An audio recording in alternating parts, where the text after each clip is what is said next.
జై గురుదత్త శ్రీ గురుదత్త. నవంబర్ 19 చరిత్రలో మర్చిపోలేని రోజు. ముఖ్యంగా మన తెలుగువారు సులభంగా మర్చిపోలేనటువంటి తేదీ ఏదన్నా ఉంది అంటే అది నవంబర్ 19. కన్నేళ్లతో చెక్కిన చెరగని శిలాక్షరాలవి.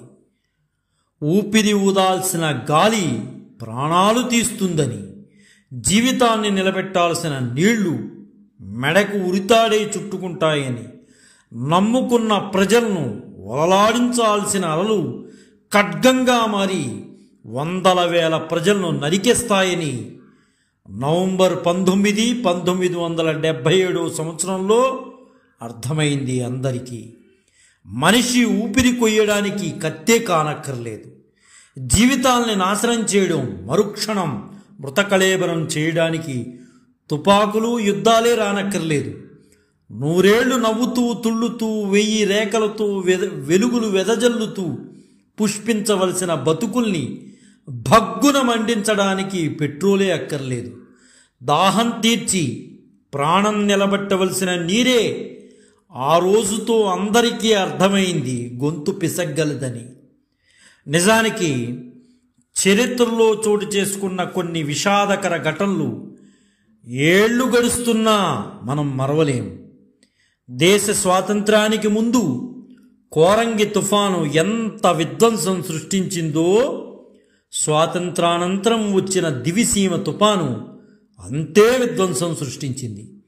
తుఫాను వల్ల కుంభవృష్టి తలపించిన భారీ వర్షం మనుషులను, ఇళ్లను గాలుల్లో ఎగరవేసుకుని పోయిన పెనుగాలులు వచ్చాయి. సునామీని మించి 3 తాటి చెట్ల ఎత్తున ఎగసపడిన రాకాసి అలలు పచ్చని దివిసీమను శ్మశాన దిబ్బగా మార్చేశాయి. వేలాది మందిని పొట్టన పెట్టుకుని లక్షలాది మంది నిరాశ్రయులను చేసిన దివిసీమ ఉప్పెన వచ్చి నేటికి 46 ఏళ్ళు.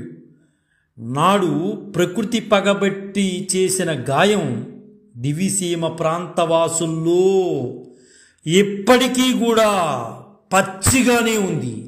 అయితే ఆ రోజు ఆ ఘోరకలి ప్రాణాలు పోయినటువంటి వారిని నివాళులు మనం అందరం అర్పించి తీరాలండి.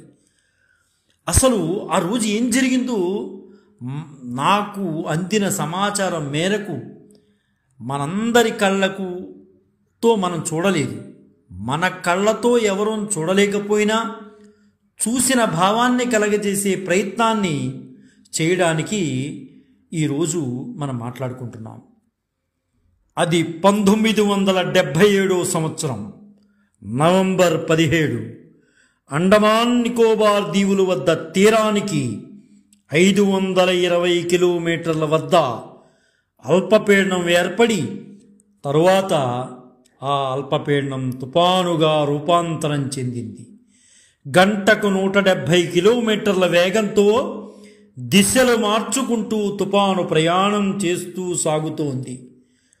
ఇది మన తీరానికి 140 కిలోమీటర్ల దూరంలో ఉండగా వాతావరణ శాఖ తుపాను ప్రభావం తీవ్రంగా ఉంటుందని హెచ్చరికలు జారీ చేసింది.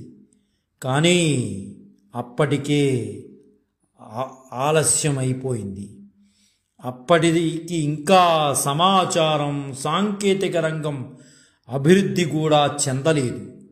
ప్రభుత్వం ముందస్తు చర్య తీసుకోలేకపోయింది. దీనితో అపార నష్టం చవిచూడాల్సి వచ్చింది. ఆ రోజు తుపాను కృష్ణా జిల్లా దివిసీమ వద్ద తీరం దాటింది. తీరం దాటే సమయంలో తుపాను వేగం మరింతగా పెరిగింది. తీరం దాటే సమయంలో దాని వేగం 250 కిలోమీటర్ల వరకు ఉంది. కేవలం 2 గంటలు మాత్రమే అది తీవ్ర ప్రభావం చూపింది. ఆ 2 గంటల్లోనూ అది సృష్టించిన విధ్వంసాన్ని 45 ఏళ్లుగా మనం చెప్పుకుంటూనే ఉన్నాం. అది నవంబర్ 18, 1977 సంవత్సరం. రోజులాగా లేదు దివిసీమ. ఎన్నో మార్పులు చోటు చేసుకుంటున్నాయి దివిసీమలో. సముద్రం గట్టిగా ఘోషిస్తోంది. ముందు రోజు అల్పపీడనం ఏర్పడింది. సముద్రం గట్టిగా ఘోషిస్తోంది. ఆవులు ఆకాశానికేసి చూసి అంబా అని అరిచాయి. కుక్కలు ఎక్కిళ్ళుతో ఏడుస్తున్నాయి. రానున్న బీభత్సానికి భీతావహమైన ఆ రేయి నాంది పలికింది. అక్కడున్న ప్రజలకు ఏమి జరుగుతోందో తెలియనటువంటి పరిస్థితి.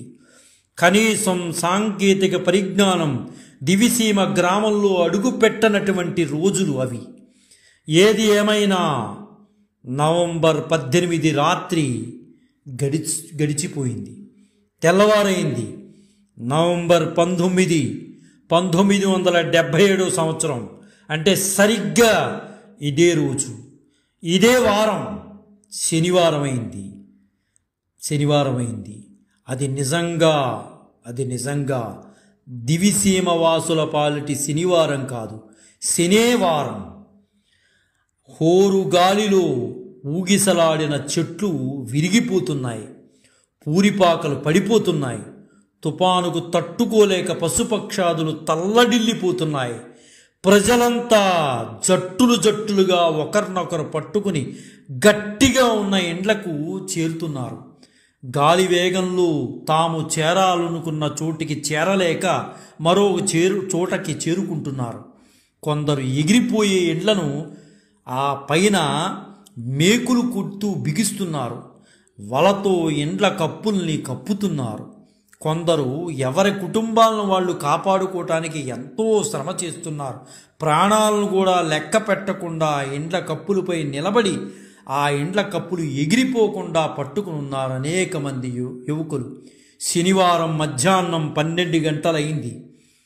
జోరుగా వీచే హోరుగాలి, ప్రళయభీకరమైన సముద్రఘోష, నేల కొరిగే ఇండ్లు, గాలిపటాల్లాగా ఎగిరిపోయే ఇండ్ల పైకప్పులు, విరిగిపడిన చెట్లు, ఉళ్ళమండలచే పూడిగిపోయిన బాటలు, ఒకటేమిటి చిందరవందరైన ప్రతి ఒక్కటి గందరగోళాన్ని చూపిస్తున్నాయి.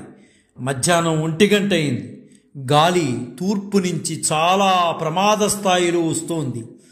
తలుపులు లాగడం లేదు. గోడలు బలంగా, అస్సలు తలుపులు ఏమాత్రం ఆగడం లేదు. గోడలు బలంగా 2-3 సార్లు ఊగిపోతున్నాయి. దూలాలు కిందగా నెర్రలు వచ్చేసాయి. ఆ పరిస్థితిలో ఉన్నవాళ్ళంతా ఒక్కసారి ఏడవటం తప్ప వాళ్ళకి చేయవలసిన పరిస్థితి ఏమీ అగమ్యగోచరంగా అయింది. వాళ్ళకి ఏడవటం తప్ప ఏమీ తెలియలా. తలుపులు అటు ఇటు గట్టిగా కొట్టుకుంటున్నాయి, బద్దలైపోతున్నాయి. ఇంటి నడికప్పు ఎగిరిపోతున్నాయి చాలామందివి. మధ్యాహ్నం 2 గంటలు కావచ్చింది. గాలి ఆగ్నేయ దిశకు మారింది. ఈ గాలిలోనే ఉప్పెన వస్తుందని పెద్దవాళ్ళు అంటూ అందరూ చెప్తున్నారు. గాలి వేగం పుంజుకుంటోంది, తారాస్థాయికి వెళ్తోంది అని చెప్తున్నారు పెద్దలు. సుమారు గంటకు 200 కిలోమీటర్ల వేగంతో గాలి వచ్చేస్తోంది. రేడియోలు పనిచేయటం మానేశాయి. అసలు సాంకేతిక పరిజ్ఞానమే లేదు. అక్కడ ఏం జరుగుతుందో ఎవరికీ తెలియదు. పక్కనున్న ఇంట్లో ఏం జరుగుతుందో ఈ ఇంట్లో ఉన్నవాడికి తెలియదు. చాలా భీతావహంగా ఉంది. సుమారు 3 గంటల సేపు అదే వాతావరణం నెలకొని ఉంది. సాయంత్రం 4 గంటల తర్వాత ఒక్కసారిగా ఆ ఉద్రేకం తగ్గింది. కొంతమంది ధైర్యం చేసి ఎక్కడైనా మంచి కొంపలు ఉన్నాయేమో అని వెతుకుతున్నారు.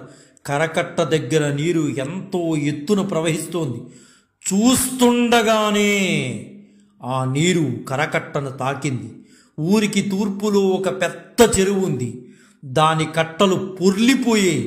ఉప్పెన వస్తుందని అక్కడ ఉన్నవారంతా కంగారు పడ్డారు. ఇంతలో గాలి మారింది. దక్షిణ దిశ నుంచి వస్తోంది. ఇలా దక్షిణ దిశ నుంచి వచ్చే దాన్నే పైగాలి అంటారు. దీనిలో కూడా అక్కడ ఉన్నవారికి ఎక్కువ నష్టమే జరిగింది ఈ గాలి వల్ల. పొద్దుగూక వచ్చింది. బయట ఏమి జరుగుతుందో ఎవరికీ తెలియదు. సముద్రంలో ఉండవలసిన ఉప్పంతా నీటివాగుకు ప్రతి ఇంటికి ముందర వచ్చి చేరింది. ఏం జరుగుతుందో తెలియనటువంటి స్థితి. అంతా చీకటమయం. అప్పుడప్పుడు తీగల్లాగా మెరుపులు నలువైపులా కనిపిస్తున్నాయి ఉరుములతో. శనివారం రాత్రి 11 గంటలు కావచ్చింది. గాలి పడమటి దిశకి మారింది. వేగంతో మొదట కొంతవరకు మార్పు ఏమీ కనిపించలేదు.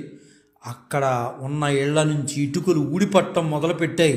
ఎప్పుడైతే గాలి పడమటి దిశ వైపు వచ్చిందో ఇళ్ల నుంచి ఇటుకలు ఊడటం మొదలుపెట్టాయి. అక్కడ ఉన్నవారంతా ప్రాణాలపై ఆశలు వదిలేసుకున్నారు. కనీసం తలదాచుకునేందుకు ఒక్క ప్రదేశం కూడా లేదు. చలి వణుకు పడుతోంది. ఆ రాత్రి 1 గంట తర్వాత గాలి క్రమేపీ తగ్గడం మొదలుపెట్టింది. అక్కడ ఉన్నవారంతా నిద్రలోకి జారుకున్నారు. పొద్దున్నంతా భీతావహమైన వాతావరణంలో భయపడుతూ గడిపినటువంటి రోజు ఆ రోజంతా ఉదయం దానితో ఎవరికి వాళ్ళు నిద్రలోకి జారుకున్నారు. తెల్లవారైంది. తుఫాను పోయింది. అక్కడక్కడ మబ్బులున్నా పొద్దు కనపడుతోంది. ఎరగని చెట్టు గాని పడిపోని ఇల్లు గాని లేదక్కడ. పశువులు పోయాయి, పంటలు పోయాయి, బంధువులు ఎక్కడికెక్కడ పడి ఏడుస్తున్నారు. ఈ తుఫాను సృష్టించిన విధ్వంసంలో అధికారికంగా 14,204 మంది, అనధికారికంగా సుమారు 50,000 మంది ప్రాణాలు కోల్పోయారు. సుమారు 20,000 ఎకరాలకు పైగా పంట నష్టం జరిగింది. వీటితో పాటు ఆస్తి నష్టం కూడా కోట్లలో జరిగినట్లు అంచనా వేశారు. దివిసీమ ఉప్పెన్ని గుర్తు చేసుకుంటే ఇప్పటికీ అక్కడున్న దివిసీమ వాసులు ఉలిక్కిపడతారు. దివిసీమ ఉప్పెన్లో సుమారు 10,000 మందికి పైగా ప్రజలు మృత్యువాత పడినట్లు ప్రభుత్వం తర్వాత ప్రకటించింది. సొర్లగుంది గ్రామానికి చెందిన మత్స్యకారులే సుమారు 740 మంది వరకు చనిపోయారు. 5 లక్షల పశువులు చనిపోగా 35 లక్షల ఎకరాల్లో పంట చేలు నాశనం అయిపోయింది. అనధికారికంగా మృతుల సంఖ్య 50,000 మందికి పైగా ఉంటారని అంచనా కట్టేశారు. 175 కోట్ల మేర ఆస్తి నష్టం జరిగిందని ప్రభుత్వం ప్రకటించింది. ఉప్పెనకు మొట్టమొదటిసారిగా దెబ్బతిన్నటువంటి సొర్లగంది అనే గ్రామం తొలిసారిగా బలిపోయింది. మొత్తం 100 ఊర్లకు పైగా కొట్టుకుపోయి 83 గ్రామాలు జలసమాధి అయిపోయి. నాటి ముఖ్యమంత్రి జలగం వెంగళరావు జరిగిన విపత్తుకు ముఖ్యమంత్రికి తెలియడానికే ఒకరోజు సమయం పట్టింది. ఆనాటి పరిస్థితులు ఎలా ఉన్నాయో ఒక్కసారి ఊహించండి. నాటి ప్రధాని మొరార్జీ దేశాయ్, మాజీ ప్రధానమంత్రి ఇందిరాగాంధీ దివిసీమను సందర్శించారు. ఆనాటి అనేక స్వచ్ఛంద సంస్థలు తమ వంతు సహాయాన్ని అందించడానికి ముందుకు వచ్చారు. ఆనాటి శాసనసభ్యులు మండలి వెంకటకృష్ణారావు ప్రజలకు అండగా నిలవడంతో పాటు చెదిరిపోయిన దివిసీమకు పూర్వవైభవం తీసుకురావడానికి ఆయన వంతు ఆయన కృషి చేశారు. ఎవరు ఎంత సాయం చేసినా కోలుకోలేనటువంటి విలయం ఆ ఉప్పెన. అందుకే ఇప్పటికీ దివిసీమ ఉప్పెన అనే పదం కృష్ణా జిల్లా వారిని ఉలిక్కిపడేలాగా చేస్తుంది. అయితే ఈ ఉప్పెన తుపాను కలిగించిన తీవ్ర నష్టం ఆంధ్రప్రదేశ్ తీరం పొడవునా వాతావరణ హెచ్చరిక కేంద్రాల ఏర్పాటుకు దారితీసింది. నిజంగా ఆనాడు అలా జరిగిన మీదట ఈ ఆంధ్రప్రదేశ్ తీరం పొడవునా వాతావరణ హెచ్చరిక కేంద్రాలు ఏర్పడ్డాయి. శాశ్వత తుపాను సహాయ శిబిరాలు తీరం పొడవునా ఏర్పాటు చేశారు. ఆ భయంతోనే ఉప్పెన బారిన పడిన చిట్ట చివర గ్రామంలో తుపాను మృతుల స్మారకాన్ని కూడా నిర్మించారు. దివిసీమ వాసులు ఆర్థికంగా, సామాజికంగా, రాజకీయంగా ఎంతో అభివృద్ధి సాధించినా ప్రకృతి ముందు మాత్రం భయంగానే బతుకుతున్నారు.